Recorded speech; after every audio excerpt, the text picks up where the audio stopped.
Hi my cuties, क्या हाल है आप सबके। आज हम पढ़ेंगे सारे इश्क का episode number 12। So let's start the novel. कि देखिए हम कहानी आगे तक कहाँ पहुँची है। मैं यहाँ तुम्हें लेने के लिए आई हूँ। मेरे बेटे से छोड़ दो और चलो मेरे साथ अपनी हवेली। नाज़िन खानम बेटे के चेहरे पर नाराजगी देखकर खुद से बोलना शुरू हुई थी। उन्हें सिर्फ अपना बेटा चाहिए था, जो उनसे बेहद खफा था, यहाँ तक कि उनका उसने फ़ोन तक नहीं उठाया था। वो शदीद नाराज था। तुमने मेरा एक फ़ोन नहीं उठाया। उस लड़की का जादू बुरी तरह सर चढ़ा हुआ है तुम्हारे, जिसने तुम्हें मुझसे दूर कर दिया है। लेकिन मैं माँ हूँ तुम्हारी, मुझे मेरा बेटा अपने पास वापस चाहिए। उनके लहजे में इंशाल के लिए हकारत थी, जो मिनहान के साथ साथ आहत खानज़ादा भी महसूस कर रहा था। एक बदकिरदार औरत की बेटी से निकाह करके अपने मोरे का एहतराम तक भूल गए हो। वो तुम्हें इतनी अजीज है कि उसकी खातिर मुझे अकेला छोड़। उसकी मोरे बदकिरदार नहीं थी, शहर सवार तय्याकार इश्क थी, जिनसे शादी करना उनका अपना फैसला था। आप लोगों ने उन पर बदकिरदार होने की तौहमत लगाई है और उनके मर जाने के बाद एक मासूम बच्ची को उसकी उम्र से बड़ी सजाएं देते रहे। इंशाल खान आपके बेटे का इश्क है और ये बात आप एक अरसे से जानती हैं, फिर भी उसे इल्ज़ाम दे रही हैं। खुदा के लिए रहम करें मुझ पर आप। और रहा सवाल आपके एहतराम का, तो आप मेरी मोरे हैं, मैं आपका बेहद एहतराम करता हूँ। मेरे लिए इंशाल खान से ज़्यादा ज़रूरी हैं आप। उसने मुझ पर कोई जादू नहीं किया है मोरे, वो बहुत मासूम है। आप उसे कबूल कर लें तो मैं आपके साथ चलने को राज़ी हूँ। वो मेरी इज्जत है। आप उस पर उंगली उठाएंगी तो दाग आपके बेटे पर लगेगा, क्योंकि इंशाल खान के साथ निकाह मैंने गन पॉइंट पर किया है। उसे डरा धमका कर अपनाया है। वो हमेशा की तरह उस दफ़ा भी बेकसूर है और आज भी उसे मुजरिम ठहराकर मुझे अपने साथ चलने का कह रही हैं। अफसोस हो रहा है मुझे। मिनहान खानज़ादा ज़ब्त और तहम्मुल से बोला था। वो अपनी मोरे को सफाइयाँ देता थक चुका था। उसकी मोरे हक और दलाइल, सही और गलत की पहचान नहीं कर सकती थी। वो बहुत सख्त दिल थी इंशाल के मामले में, और मिनहान ये बात जानता था कि वो खुद को शूट करके भी उन्हें इंशाल के मासूम होने का कहता, तो वो फिर भी यकीन ना करती। उसकी मोरे का दिल पत्थर था उस लड़की के लिए जो उसका इश्क थी। मिनहान, तुम मेरे साथ हवेली चलो बेटे। जिस भी लड़की पर हाथ रखोगे मैं शादी कर चुका हूँ मोरे। इंशाल खान मेरी बीवी, मेरा इश्क है और मरते दम तक रहेगी। मिनहान का जवाब देने लगा था। मैं कुछ अरसे के लिए पाकिस्तान से बाहर शिफ्ट हो रहा हूँ इंशाल के साथ। वो मजीद बोलकर नाज़िन खानम को तड़पने पर मजबूर कर गया था।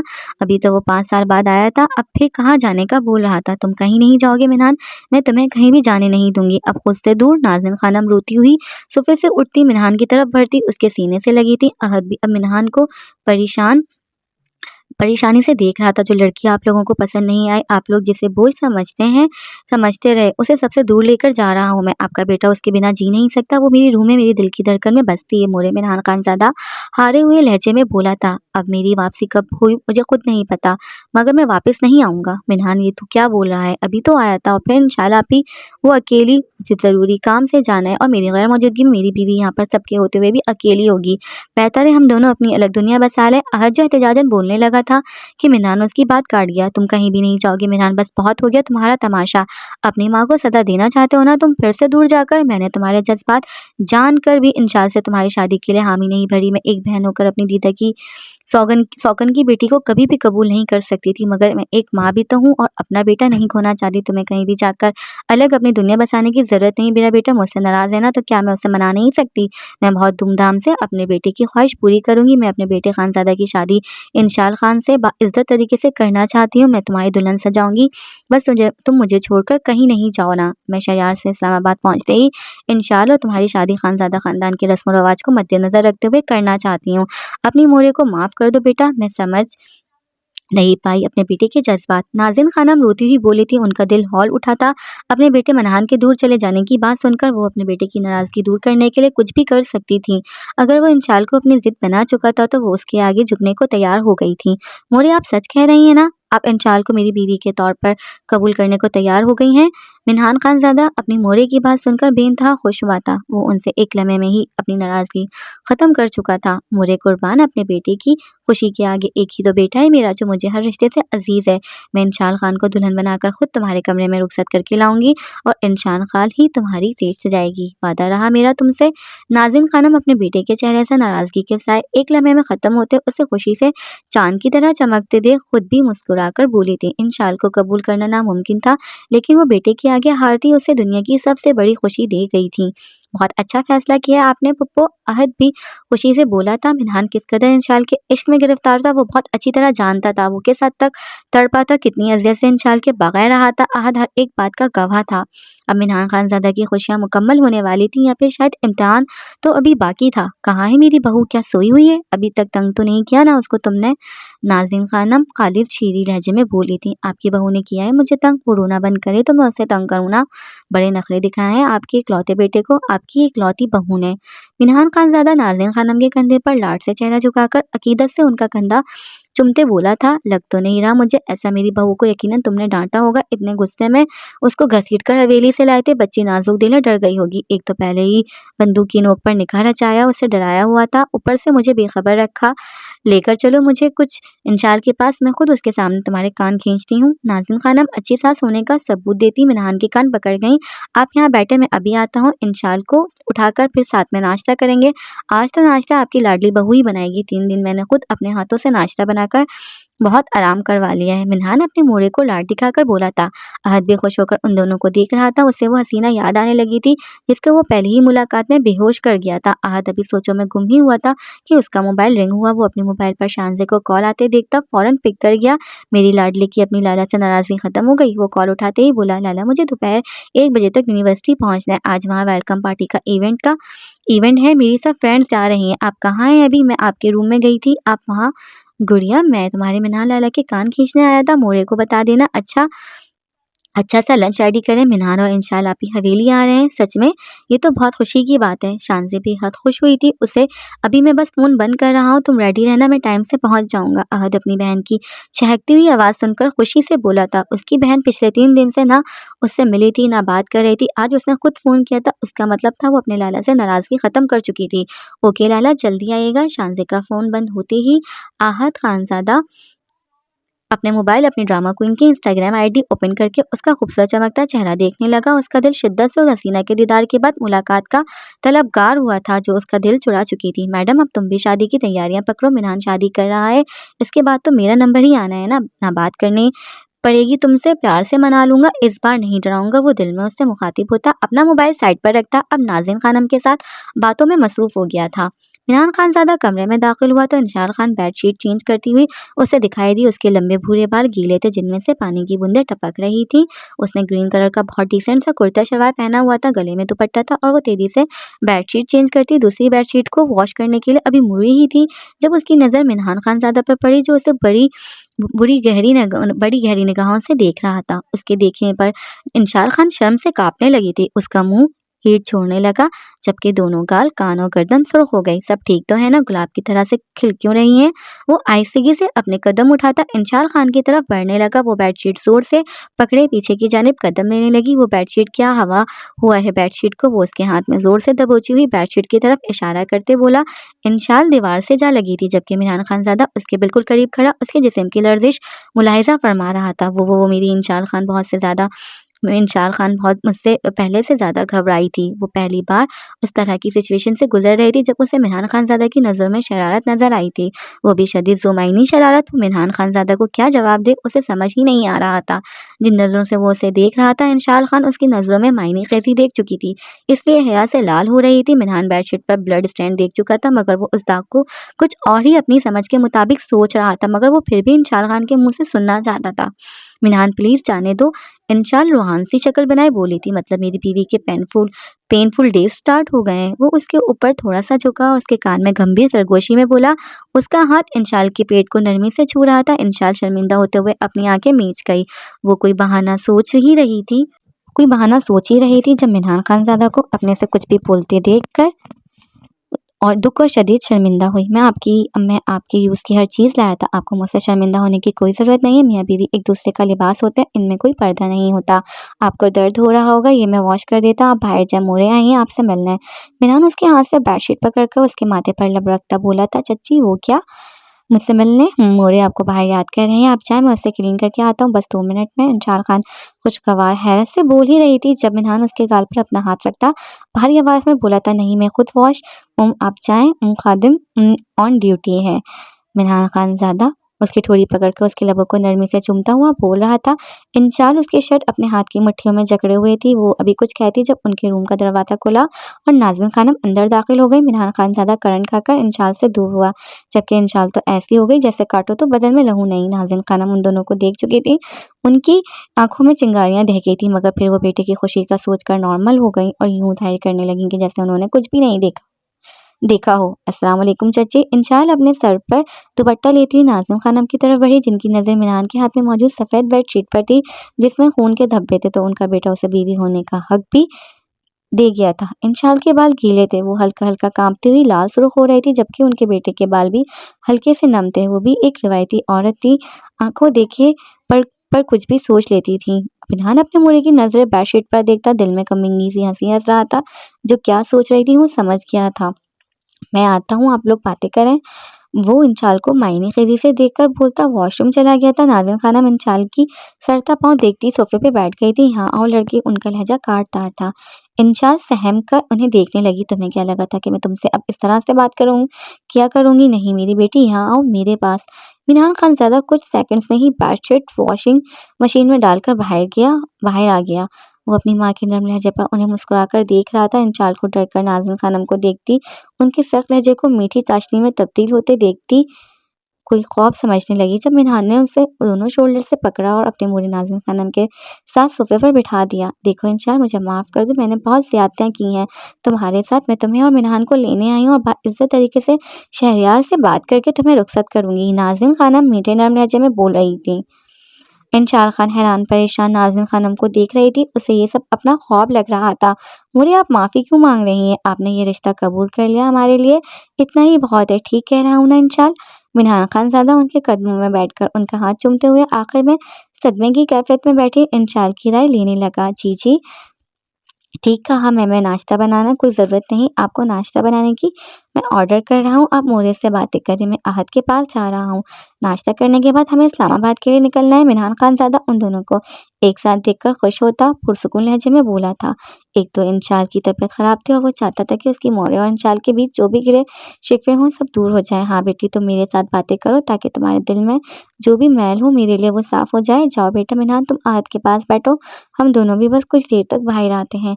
इंशाल, ये तुम पहन लो मेरी तरफ से, ये तुम्हारी मुँह दिखाई का तोहफ़ा। नाज़िम खानम अपने हाथ में पहनी सोने की एक अंगूठी उतारकर उसके हाथ में पकड़ा गई, जो मिनान खानज़ादा उसके हाथ से लेकर उसकी नाजुक उंगली में पहनाकर बाहर चला गया, जबकि इंशाल उस बारीक सी सोने की अंगूठी को देखने लगी जो उसने अपने हाथ में पहनी थी। ये अंगूठी तो नाज़िम खानम ने उस मुलाज़िमा को देने का कहा था जो उनके सबकी सबसे करीब थी, जो इंशाल की हर एक शिकायत उन्हें लगाती थी।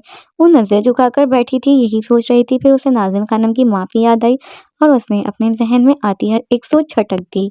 वो सब कुछ देर पहले ही इस्लामाबाद पहुंचे थे, आहत खानज़ादा शानज़ी को उसकी यूनिवर्सिटी छोड़ने के लिए, जबकि बाकी सब उसी वक्त हवेली के लॉन्च में बैठे थे। वो लोग शहरयार खानज़ादा की हवेली आने का इंतज़ार कर रहे थे, जो ऑफिस में था। उसे फ़ोन कर दिया गया था और आज दोपहर के डिनर के बाद इंशाल खान और मिनहान खानज़ादा की शादी की तारीख तय होनी थी। इंशाल नज़रें झुकाए पलवशा खानम के सामने बैठी हुई थी, जो उसे ही देख रही थी। वो बिल्कुल अपनी मोरे कशमाला खानम के जैसी थी, बेहद मासूम चेहरे वाली, बहुत खूबसूरत, नाजुक मिजाज। उसका हर एक नकूश उसकी मोरे के जैसा था, लेकिन उसकी भूरी आंखें, उसके भूरे बाल उसके बाबा शहसवार खान के जैसे थे। उनके शौहर बेवफा तो ना थे, वो तो दिल के हाथों मजबूर थे। कशमाला खानम उनका इश्क थी जिन्हें रुस्वा किया गया था, और शहसवार खान एक 5 साला बेटे के बाप होते हुए भी अपने इश्क की रुस्वाई बर्दाश्त नहीं कर सके थे। शहसवार खान सरदार दुराब खान के बड़े बेटे थे। उन्होंने अपने बेटे शहसवार खान का रिश्ता बचपन में ही अपने छोटे भाई दाऊद खान की बड़ी बेटी पलवशा खानम के साथ तय कर दिया था। खानज़ादा खानदान काफ़ी वसी था, जो अपने ख़ानदानी रस्म रिवाज का बेहद पाबंद था। उनके ख़ानदान का हर फैसला ख़ानदान का सरबराह किया करता था, और एक रस्म जो उनके ख़ानदान में सदियों से चलती आ रही थी वो ये थी कि ख़ानदान की रिवायत के मुताबिक उनके बच्चों की शादी ख़ानदान से बाहर किसी भी कीमत पर नहीं की जाती थी। सबका बचपन में ही रिश्ता कर दिया जाता था, एक दूसरे के नाम से जोड़ दिया जाता था। खानज़ादा ख़ानदान के सरबराह सरदार दुराब खान थे, जो एक बेहद उसूल पसंद और सख्त मिजाज सरदार थे। वो इतने रूपदार थे कि उनके किसी भी फैसले के खिलाफ उठने की किसी को भी हिम्मत नहीं होती थी। दाऊद खान के लिए वो बाप का मुकाम रखते थे। उन दोनों की एक बहन भी थी जो कम उम्री में ही बेवा हो गई थी, वो भी उनके साथ ही खानज़ादा हवेली में रहती थी। सरदार दुराब खान और खानम बी के 4 बच्चे थे। सबसे बड़े शहसवार खान थे, उनसे छोटे सुल्तान खान थे, फिर मरियम खानम थी और उन सब में छोटे चौथे नंबर पर उनके वो भाई थे जिनको खानज़ादा ख़ानदान के बिखर जाने का सबब करार दिया जाता था, जिनका अब नाम भी खानज़ादा ख़ानदान में नहीं लिया जाता था।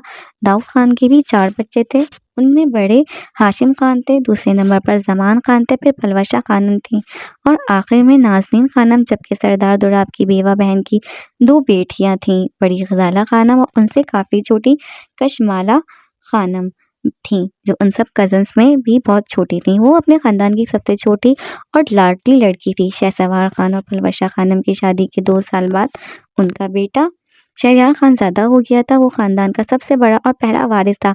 हाशिम खान और मरियम खानम की शादी भी सरदार दुराब खान की मर्ज़ी से ही हुई थी। वो उनकी लाडली और इकलौती बेटी थी, जिनकी शादी उन्होंने बहुत अरमानों और चाहत से अपने भाई के बेटे हाशिम खान से की थी। उनका भी एक ही बेटा था, बहराम खानज़ादा, जबकि सुल्तान खान और ज़मान खान की शादी ऐसी थी जो बहुत धूमधाम से हुई थी। वो दोनों हम उम्र थे और बेहद गहरे दोस्त थे, इसलिए सरदार दुराब ने उन दोनों की शादी एक ही दिन करवाई थी और उनकी शादी वाली रात ही उन्होंने अपने सबसे छोटे की शादी कशमाला खान से तय कर दी थी और वो रात खानज़ादा ख़ानदान में तूफ़ान लाने का सबब बनी थी। हर रिश्ता ही बिखर गया था। सुल्तान खान की शादी नाज़िम खानम से हुई थी, उनका एक बेटा मिनहान था, जबकि ज़मान खान की गज़ाला खानम से हुई थी। उनके 2 बच्चे थे, अहद खानज़ादा और उससे 7 साल छोटी शानज़े खान थी। उनकी ज़िंदगी अभी शुरू ही नहीं हुई थी जब वो सब रिश्तों की आजमाइश में डाल दिए गए थे। पलवशा खानम आज भी वो दिन नहीं भूली थी जब उनके शौहर ने कशमाला का हाथ थामा था। वो दिन उनके लिए सांसें घुट जाने का सबब बना था। वो जिस मर्द के साथ रहती आई थी वो तो एक अर्ज़े से किसी और का था। उनके करीब भी वो उस वक्त आता था जब वो औरत जो उनका इश्क थी वो उसे सहने की ताकत ख़त्म हो जाने पर खुद पलवशा खानम के पास जाने का कहती थी और तब भी शहसवार खान उसे जलाने के लिए उनके पास आ तो जाते थे, मगर उनका हक वो अदा ही नहीं कर पाते थे। वो जिससे इश्क करते थे उसकी जुदाई उन्हें ख़त्म कर गई थी और इस बात की गवाह पलवशा खानम खुद थी। उन्होंने अपने शौहर को कशमाला खानम के पैरों में बैठे उनकी मिन्नतें करते देखा था और उस दिन उन्होंने एक फैसला लिया था जो शायद एक बीवी के लिए तो नामुमकिन था, लेकिन एक मुर्तदिल औरत के लिए बहुत आसान। माजी में नू क़यामत उन सबके सरों पर नाजिल हुई थी, वो भुलाना बेहद मुश्किल था। पलवशा खानम का दिल कशमाला खानम की बेटी इंशाल के लिए बिल्कुल साफ था, बस वो उसे देखना नहीं चाहती थी क्योंकि वो जिससे मिलती थी वो औरत उनके शौहर का जुनून थी जो उसके लिए अपनी सरदारी तक कुर्बान कर गए थे। इंशाल को देखकर उन्हें कशमाला खान से ज़्यादा अपने शौहर याद आते थे। उनका उस औरत के लिए रोना याद आता था। वो तड़पते थे, मचलते थे और अपना इश्क खो देने के गम में खुद भी दुनिया से चले गए थे। मोरे क्या है आपके पास बैठ जाऊं? वो इंशाल थी जो सोचों में खोई हुई पलवशा खानम से बोली थी, जो उसकी बारीक मीठी सी आवाज़ सुनकर होश की दुनिया में आई थी। उसका लहजा उम्मीद से भरा हुआ था। वो उनके सीने से लगने के लिए दिन रात तड़पती थी। आ जाओ, पलवशा खानम बिखरे लहजे में बोली थी। उनका दिल भर आया था। बेवफा ना होकर भी उन्हें अपने शौहर की याद शिद्दत से आई थी, जो मर्द शादी की पहली रात ही अपनी महरम जो उसकी सेज से आकर बैठी औरत को उसका हक देने से इनकार कर दे, ये कहकर वो किसी और से इश्क करता है और वो उसका हक किसी और औरत को नहीं दे सकता जब तक उसका इश्क उसे खुद इजाज़त ना दे शराकत की, तब तक वो उनको बीवी होने का हक नहीं दे सकते। जो मर्द पहली रात ही हर बात का इकरार कर लेता वो फिर वो बेवफा तो ना हुआ। जिस मर्द ने शादी से पहले पलवशा खानम को किसी और से दीवानगी भरा इश्क करने का राज उसके सर पर ज़बरदस्ती लात दी जाने वाली औरत को बता दिया हो, जिसकी शादी से इनकार कर देने की मिन्नतें की हों और वो औरत फिर भी उसकी ज़िंदगी में अपनी मर्जी से शामिल हो जाए तो बेवफा तो फिर वो खुद हुई ना जिसने अपनी रूह के साथ बेवफाई करके सारी ज़िंदगी के ज़ख्मों के साथ वफा कर ली। पलवशा खानम खुद को इंतहाई खुदगर्ज़ औरत समझती थी। उन्होंने अपनी मोहब्बत हासिल करने के लिए एक आशिक की ज़िंदगी तबाह कर दी थी। वो उसकी ज़िंदगी में शामिल होकर किसी का इश्क सवालिया निशान बन गई थी। पलवशा खानम को बैठे बैठे ही माजी ने ऐसा जकड़ा था कि वो फूट फूट कर रोने लगी थी। जो गुनाह उन्होंने किया था वो आज भी मर रही थी। वो कातिल की एक मासूम जान की वो मुजरिम थी, एक माँ की वो भी औरत थी और जलन हसद का शिकार एक औरत ही हुआ करती है। मोरे आप क्यों रो रही हैं? मैंने कुछ भी नहीं किया, मैं सिर्फ आपके गले लगना चाहती हूँ, आपका प्यार चाहती हूँ। मोरे होश करें। इंशाल के पलवशा खानम के साथ बैठते ही वो हमेशा की तरह अपना जुर्म याद करके रोने लगी थी। ख्यालात फिर से उन पर हावी हो गए थे। सदियों का गिल्ट एक बार फिर उनको जकड़ चुका था। नाज़िम खानम जो किचन से निकल रही थी, वो अपनी बहन को फिर से दर्द की कैफियत में फूट-फूट कर रोता देखकर इंशाल को बाजू से पकड़कर बेदर्दी से उससे दूर धकेल गई थी। जब तुम्हें पता है मेरी दीदा तुम्हें बर्दाश्त नहीं कर पाती तो क्यों उनको तकलीफ देती हो? तुम्हारी मोरे ने मेरी दीदा के हक पर डाका डालकर उनका सब कुछ छीन लिया था। फिर भी तुम मेरी बेबस दीदा को मज़ीद तकलीफ देने से बाज क्यों नहीं आती इंशाल? नाज़िम खानम शदीद तैश से बोल रही थी। लाउंज में खानम भी, गज़ाला खानम, मरियम खानम भी बैठी हुई थी, जबकि मिनहान मर्दान खाने में सरदार हाशिम के साथ था। चची मैंने कबूल किया है इंशाल, मेरी दीदा ने नहीं, उनको तकलीफ मत दो, मैं अपने एकलौते बेटे की खातिर तुम्हें कबूल कर चुकी हूँ, मगर हर कोई नहीं कर सकता। नाज़िम खानम भी आंसू बहाती बोल रही थी। उनकी बातें सुनकर पलवशा खानम खुद को हर दफ़ा की तरह आज भी ज़मीन में गड़े हुए महसूस कर रही थी। गज़ालम खानम का दिल भर आया था। उनकी मासूम छोटी बहन का क्या किया काफ़ी नहीं थी, जो अब इंशाल भी नाज़िम खानम के इंतकाम का निशान बनने जा रही थी। वो इंशाल को सहम कर खड़ी देखकर उसके पास आ जाती अपने सीने से लगा गई थी। नाज़िम बस करो, हर वक्त इतनी कड़वी बातें करना सही नहीं। तुम्हारी इन्हीं बातों की वजह से मरियम ने सारी ज़िंदगी सज़ा काटी है। मेरी बहन को और उसकी बेटी को बख्श दो तुम। आज गज़ाला खानम की भी बस हो गई थी, वो भी फट पड़ी थी। पलवशा खानम इंशाल को लरसते हुए सहमे अपनी तरफ देखने पर मज़ीद दिल बर्दाश्त हुई और वो सोफे से उठती अपने कमरे में चली गईं, जबकि इंशाल उन्हें तरसी हुई निगाहों से देखने लगी।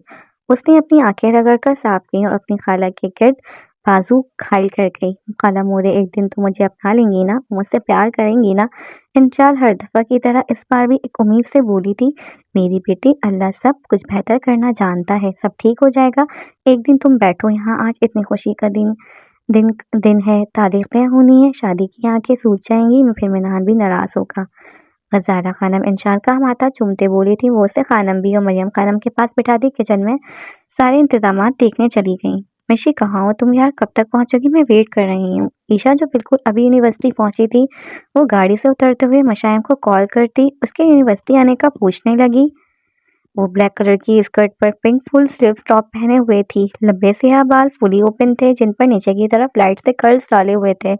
उसने बहुत लाइट सा मेकअप किया हुआ था। बड़ी बड़ी सियाह चमकती हुई आंखें लाइनर से और भी हसीन लग रही थी, जबकि घनी सियाह पलकें मस्कारे के कोट से और ज्यादा बड़ी लग रही थी।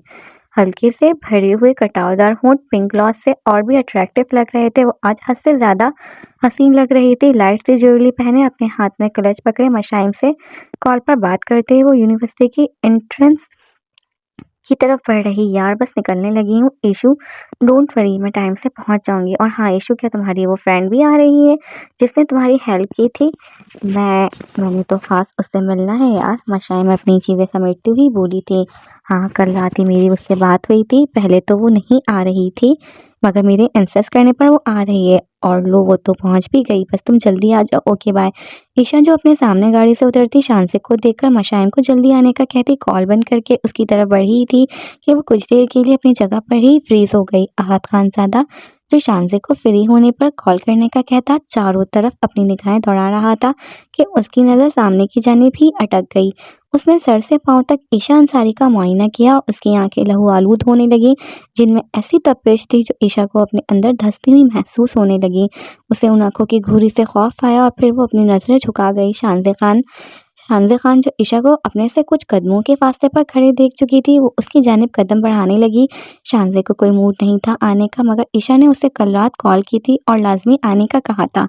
उसे मशाइम के बारे में भी बताया था कि वो उससे ख़ास मिलना चाहती है, इसलिए वो यूनिवर्सिटी इवेंट अटेंड करने आ गई, ये जाने बगैर कि उसका शौहर उसे हवेली में ना देखकर एक कोहराम मचा देगा। और जो क्लास उसने शानज़े की लेनी है अपने स्टाइल में, वो शायद ही कभी भूल पाएगी। हाय ईशा, आप यहाँ क्यों खड़ी हैं? अंदर चलते हैं। वो ईशा के करीब पहुँचती बहुत फ्रेंडली वे में बोली थी। ईशा, जो अहद खानज़ादा की लहू छलकाती शहद रंग आंखों को देखकर झिरझिरी लेने वाली थी, वो शानज़े के मुखातिब करने पर उसकी तरफ देखने लगी। वो मैं तुम्हारे पास ही आने लगी थी, चलो अंदर चलते हैं, तुम परफेक्ट टाइम पर पहुंच गई, ईशा मुस्कुराकर बोली थी, जबकि अहद खानज़ादा अपनी गाड़ी में जाकर बैठ गया था। उसको उस ठेठ लड़की को देखकर इतना शदीद गुस्सा चढ़ा था कि जिसकी कोई हद नहीं। वो उसकी होती तो उसके होश ठिकाने लगा देता। लगता है मैडम पर पहली मुलाकात का असर बेहोशी के बाद ख़त्म हो गया है। चलो कोई बात नहीं, एक और मुलाकात सही, इस दफ़ा तो ऐसी जान निकालूंगा कि भूल कर भी दुपट्टा लेना नहीं भूलेगी मिस ड्रामा क्वीन। अहद खानज़ादा का खून खौल रहा था। वो उस स्कर्ट टॉप में क्या लग रही थी ये अगर वो जान जाती तो खुद को पर्दे में ही छुपा लेती। उन दोनों के अंदर चली जाने के बाद अहद खानज़ादा ने अपना मोबाइल निकाला और अपने किसी बंदे को ख़ास हिदायत देकर फ़ोन बंद कर दिया। तुमसे मुलाकात करने में मज़ा आएगा, अहद खानज़ादा तर्ज से सोचता हुआ हवा की दोष पर गाड़ी भगा ले गया। ऐसा ईशा आपकी कज़न नहीं आई? शानज़े उसके साथ मशाइम को ना देखकर इंतज़ार करने लगी। वो दोनों यूनिवर्सिटी अपने डिपार्टमेंट में हल्की फुल्की बातें करती हुई एंटर हो रही थी। वो ऑफिस में है, बस अब आ रही है, कुछ देर तक पहुंच जाएगी। ईशा मशाइम को जल्दी से पहुंचने का टेक्स्ट कर दी। शानज़े से बोली थी, अच्छा वो जॉब करती है, मगर आपने तो कहा था कि वो अभी कॉलेज। हाँ हाँ कॉलेज में ही है, पर कॉलेज में ही पढ़ती है, मुझसे 1 साल छोटी, मगर उसे इंडिपेंडेंट होकर हर काम करने का शौक है। वो अपने एक्सपेंसेस खुद उठाना चाहती थी, इसलिए जॉब भी कर रही है और साथ साथ स्टडीज़ भी, थैंक्स टू हर बॉस जिनकी वजह से वो इजीली सब मैनेज कर लेती है।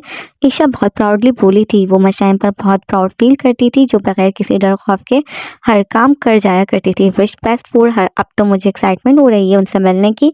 शानज़े खान को भी बहुत फ़ख्र सा महसूस हुआ था मशाइम के बारे में सुनकर। उसने ऐसी स्ट्रॉन्ग लड़की कोई भी नहीं देखी थी अभी तक जो इतनी कम उम्र में है और अपने लिए सब कुछ खुद करने के लिए मेहनत कर रही हो। ईशा भी एक अच्छी एलीट क्लास फैमिली से ताल्लुक़ रखती थी, इसलिए शानज़े ने मज़ीद कोई रीज़न नहीं पूछा कि वो क्यों इतनी टफ टाइम को प्राइवेट प्रायोरिटी दे रही है। अच्छा पढ़ लिख कर भी तो कोई बहुत अच्छी जॉब करके इंडिपेंडेंट हो सकती है। शानज़े उन लड़कियों में से थी जो किसी लड़की को खुद को, अपनी सोच और अपने फैसलों को अहमियत देते देखकर बहुत प्राउड फील करती थी।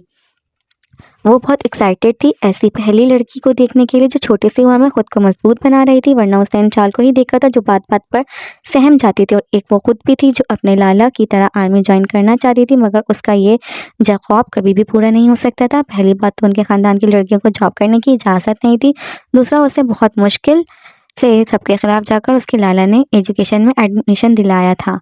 और सबसे अहम बात कि छोटी सी शानज़े खान बहुत नाजुक मिजाज लड़की थी। वो ज़माने की गर्म सर्द हवा से अभी वाकिफ़ नहीं थी और अब तो वो शायद अपनी ज़िंदगी में कोई भी फ़ैसला नहीं ले सकती थी।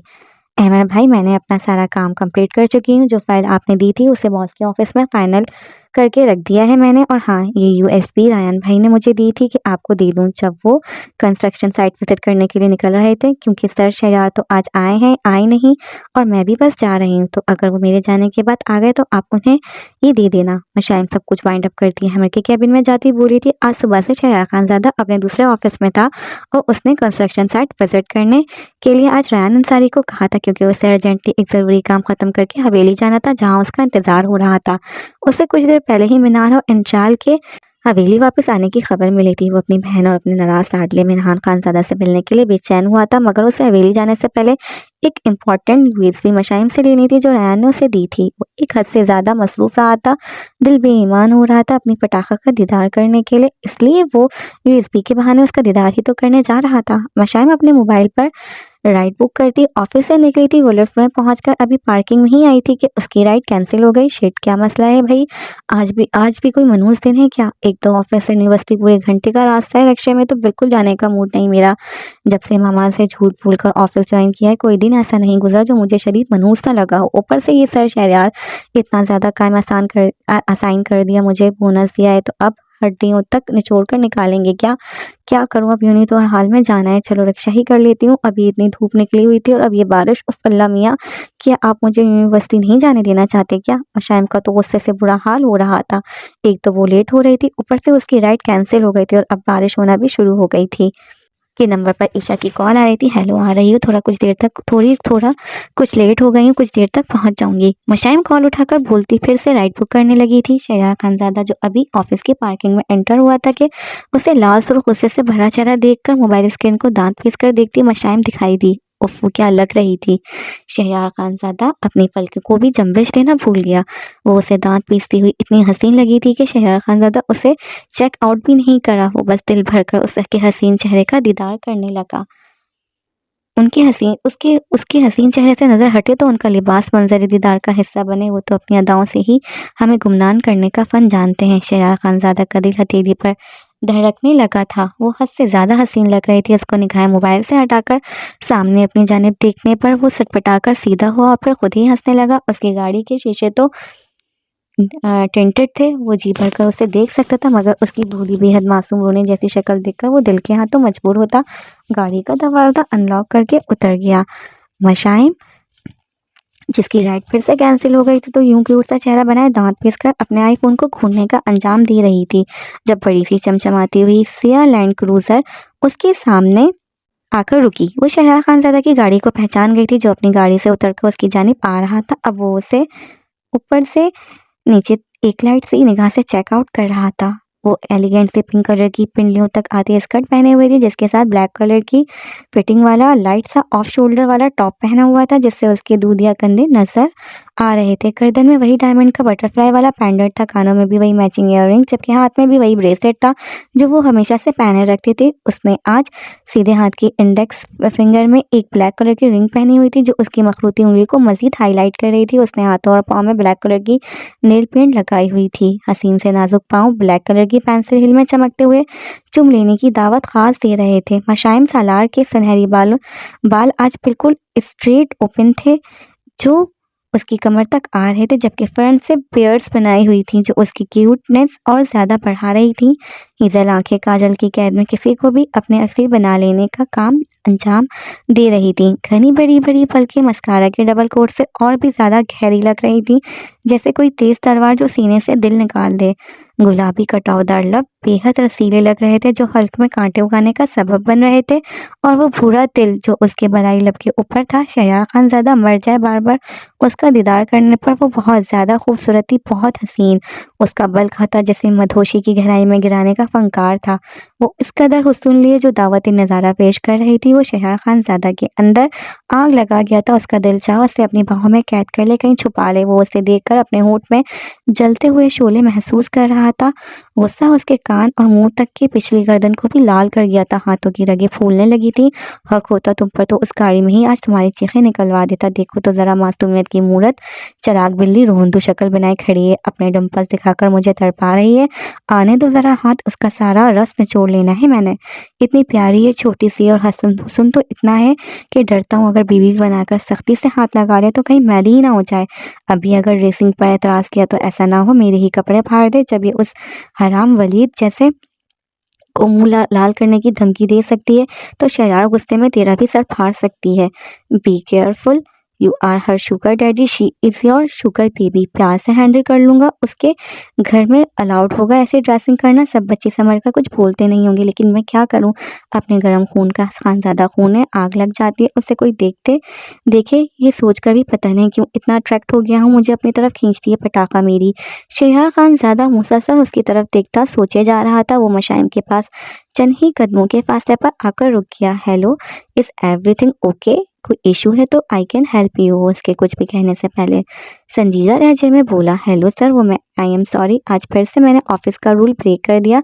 मैंने यूनिवर्सिटी एक पार्टी में जाना था, इसलिए वेस्टर्न रेसिंग की I promise the last time है। मशाई मुसलसल शहरयार खानज़ादा की नज़रों में अपनी ड्रेसिंग को लेकर गुस्सा उतरते महसूस करती एक सांस में बोली थी, you better not next time. Shahryar Khanzada उसको अपनी नज़रों में गुस्सा पहचान लेने पर दिल में खुश होता संजीदा होकर बोला था, एक्सक्यूज़ मी। मशाइम एक एम्बेरस स्माइल पास करके भी आगे बढ़ती जब शहरयार खानज़ादा ने उसे टोका। मशाइम, आप किसके साथ जा रही हैं यूनिवर्सिटी? जी सर, वो कंफ्यूज होकर बोली। आई मीन बारिश हो रही है और आपको कोई लेने तो नहीं आया, तो फिर आप किसके साथ जा रही हैं? वो अब नर्म लहजे में बोला था, सर मैं अकेली आती जाती हूँ और अभी भी राइड बुक कर रही हूँ, मगर आज भी हमेशा की तरह मनहूस दिन है, इसलिए राइड बार बार कैंसिल हो रही है। तो अब ऑटो में ही जाऊँ, आ जाए, मैं आपको ड्रॉप कर देता हूँ। मौसम ख़राब है, बारिश अभी तेज़ हो जाएगी।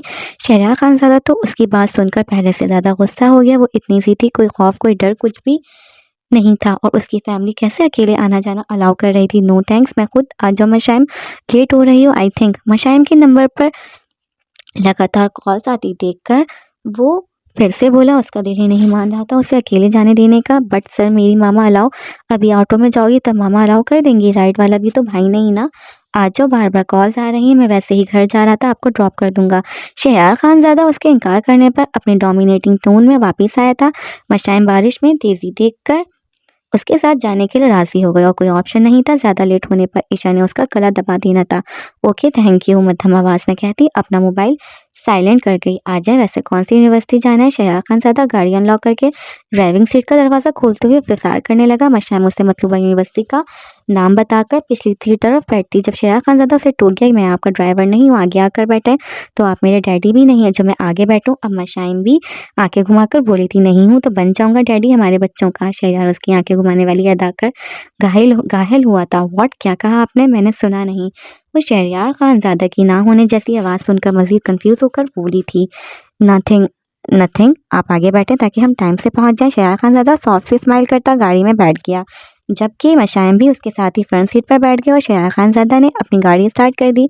जिस यूनिवर्सिटी मशाइम ने जाना था वहाँ शांजे भी पड़ती थी। उसका तो रास्ता भी घंटे का था, जबकि हवेली उसके अपोजिट साइड पर थी। शहरयार की खुशी चेहरे को चमकाने लगी थी। उसका ये सफ़र मिस पटाखा की मौजूदगी से ही हसीन होने वाला था। Bye bye.